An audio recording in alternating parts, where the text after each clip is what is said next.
Good morning, everybody. Thanks for the invite to be here. So some of this will overlap with what we just saw.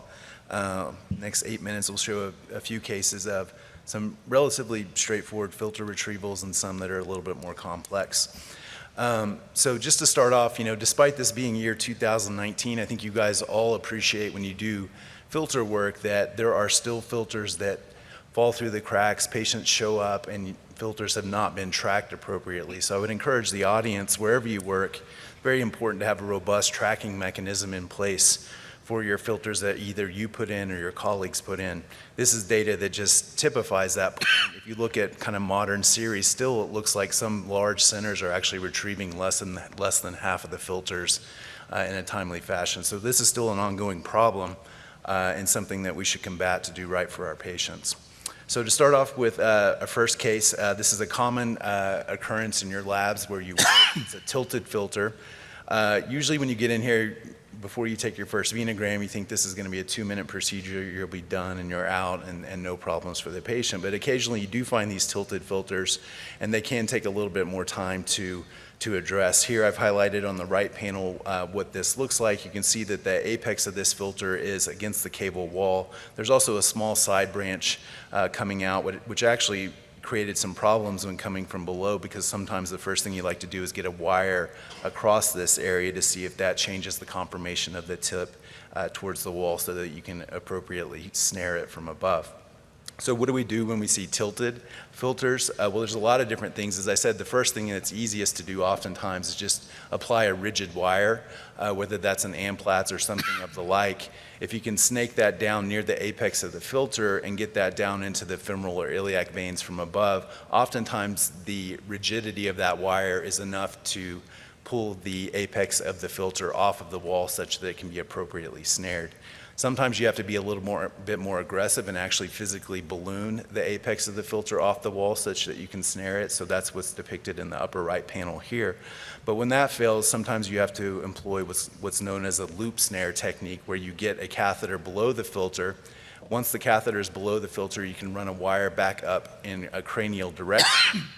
Once that wire has traversed the apex of the filter, then you can snare it, and you functionally have now grabbed a piece of the filter. You can pull it off of the wall and then go ahead and sheath over it, telescope over it to get it snared and out of the body.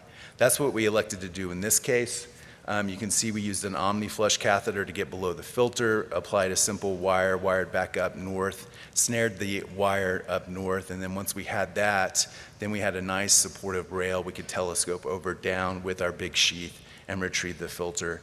And this went great. One other thing that we do have to sometimes do, and we actually had to do that in this case, remember that if you're just snaring part of the filter and you don't physically have the hook, sometimes you have to modify the sheath because the apex of the filter will not appropriately come into your sheath. So we actually had to cut a wedge out of the sheath and then do some fine manipulation to get the apex of the filter into the sheath to get it out.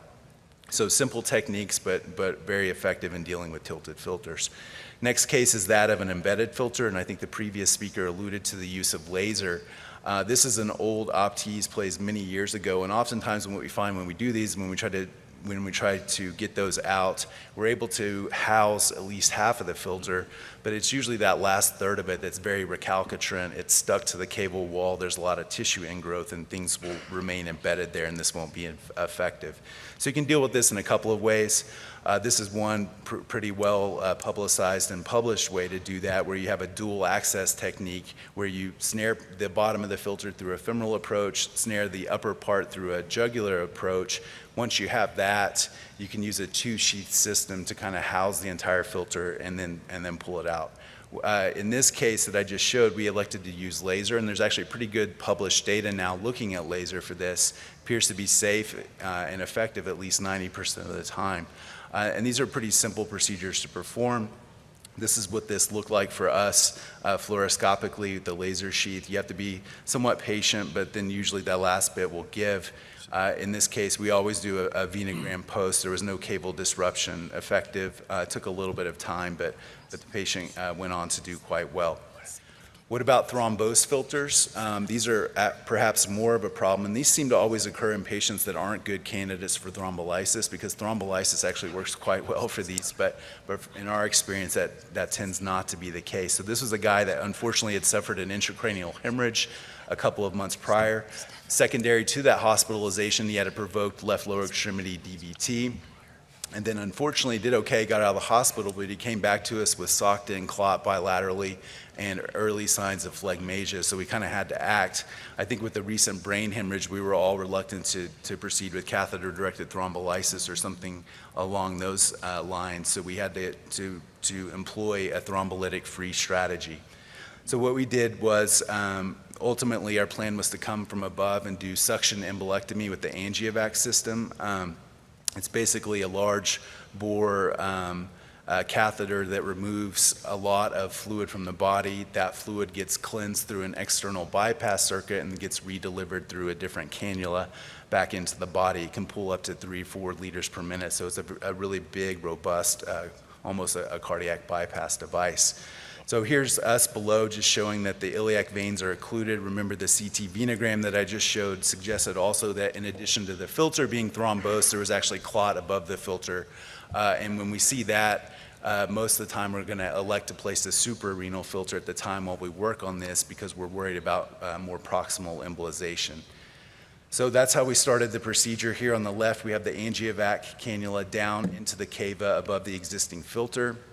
It is activated and it's removing some of the clot. We start these by doing the suprarenal filter, and we deploy it right on top of the existing cannula. We've not had any problems with that, but you obviously have to be careful because this can migrate or embolize if you don't watch what you're doing. So suprarenal filter in place. Once that's occurred, we can sweep the area above the existing filter, and then we get down and take a pick and see that we've made a little bit of progress. The next steps of this usually involve trying to get the filter out. Remember, this filter is thrombosed. It has a basket full of clot, so to speak.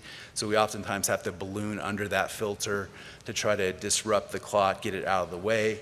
Once we've done that, then we're able to successfully retrieve the filter. You see this here on the right. Again, we do all of this while we have filter protection above, and we have active suction on our cannula, such that anything that tries to embolize hopefully is coming into the angiovac system and out of the body. Last steps here are, once the filter's out, then we can sweep the rest of the cava, sweep the rest of the iliacs. This is us doing that here.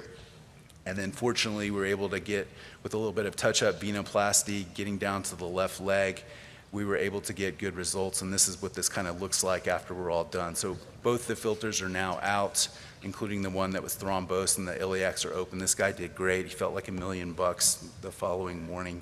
This is the debris that we extracted. So complex case, but I think you had to use a lot of different tools, a lot of different skill sets, and a little bit of imagination, and we were able to get away with it. So to conclude, I would say that there are many retained filters out there. You guys know this in this line of work, but most of those can be retrieved with advanced techniques. Success relies on adapting and having a robust toolbox. Every case is going to be different. Every case is going to demand different devices, so be familiar with those. And then, as the previous speaker alluded to, you have to be prepared for emergent complications. Fortunately, most of the time these don't happen, but when they do, they can be life-threatening. Thank you.